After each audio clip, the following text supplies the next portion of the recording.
everybody, Cinema Sickness here with another quick look at a video format. Now this is definitely a video format that is a lot more obscure than some other ones I'm going to show you guys. This here is Video8, developed by Sony in the 80s. Originally these tapes were made more for camcorders. That was the entire purpose behind them. But then Sony decided to extend the life of these a little bit more and actually put films on them. As you can see, the size is a lot different than a VHS, which for camcorder purposes was great. Obviously, this tiny little tape here was a lot better to stick inside a tiny little camcorder as opposed to a giant camcorder that would either hold a VHS or a Betamax tape. So for camcorder purposes, these were a really good idea. They were pretty popular. I remember I had a camcorder that played these, recorded on them. I knew a lot of my friends had them as well. So these actually were pretty popular as far as camcorders were concerned, but as far as an actual video, home video formats, not so much. They actually failed pretty miserably. The only way these actually did pretty well was actually with airlines. Even I think up until, I believe I read up until 2008, airlines were actually still using these for basically movies you could kind of rent while being on an airline. I think I've seen them. I think even in the if I remember correctly, even in the first Mission Impossible movie, I'm pretty sure they hand him a Video8. They ask him if he wants to rent a movie. They hand him a Video8, and obviously it's his little message, you know, if he chooses to accept this little message, and it explodes and whatnot. So, very funny that, you know, you still see Video8 in things like, you know, more somewhat modern movies like Mission Impossible. So these did actually last a little while, again, on airlines. But as far as an actual home video format, they failed pretty miserably. But they're still really cool for collectability.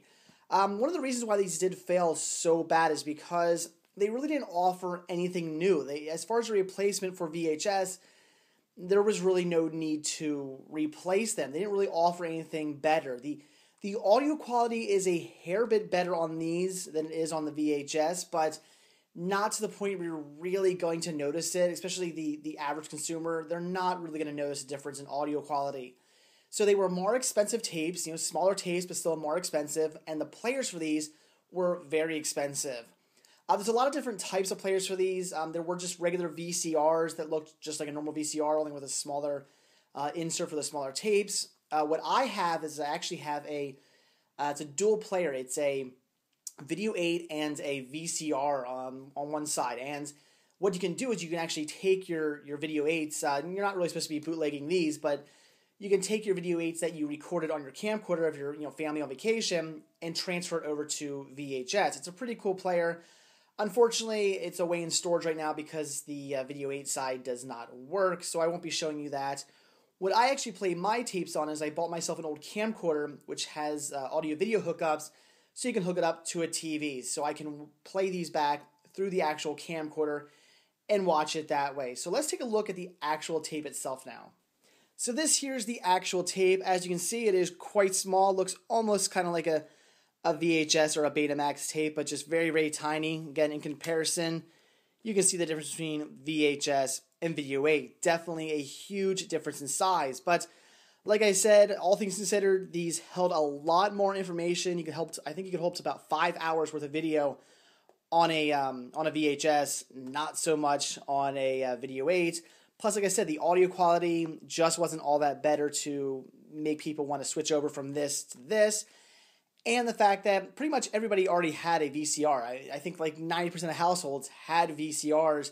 Why would you want to spend more money on Video8? I mean, what exactly is the significance of having this over this? Really nothing. I mean, again, for camcorder purposes, yes, you would definitely want this. You're going to have a much smaller camcorder.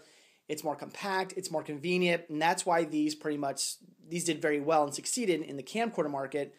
But again, why would you want this over this at home? There's really no purpose for people to switch over, and that is one of the main reasons why it failed in the home video format. So again, Video8, just a fun little format to collect. It's, again, very obscure. I meet people all the time who tell me they had Betamax players, Laserdisc players, even people who have CED players, but I don't think I've ever come across anybody who had a Video8 VCR. A lot of people say they had the camcorders, but not the VCRs to play the actual movies.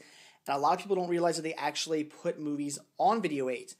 So I'm sure some of you are probably wondering what the video quality of these Video 8 tapes look like, and it's basically just the video quality of a VHS, but I will show you anyway. This here again is my Sony camcorder that I have audio video hookups for. That is what I use to actually play my Video 8 tapes on, because unfortunately I do not have a Video 8 VCR. So it just opens up, you pop the tape inside, close it, takes it back down, and you hit play, and you should be good to go. And there you go, Paramount Home Video. And I guess we'll just fast forward through all this.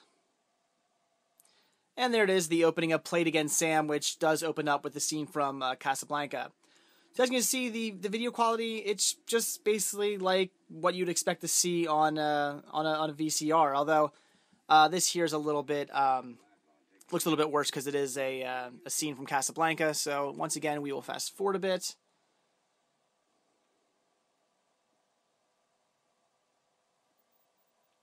And there you go, there's Woody Allen. And now you can see the picture quality basically looks like, again, a VHS. So, there's, as I told you, there's really no reason to, buy this over VHS. It just doesn't really offer you much anything. You're getting the same picture quality, maybe a little bit better audio quality, but for the average consumer, they're not going to notice that. It's not going to be a big deal. So it's more expensive, the tape's more expensive, the actual VCRs are more expensive, and you're really not getting anything above and beyond. So in the end, this just wasn't a very good video format. There's really no reason for people to convert from VHS to Video 8, and that's one of the main reasons why it failed so bad. But for me, and for collecting purposes, I absolutely love this format. Like I said, it is more obscure, but it's just a hell of a lot of fun to collect. So that's it, guys. Thanks for watching, and I'll see you next time. I'll talk about another video format.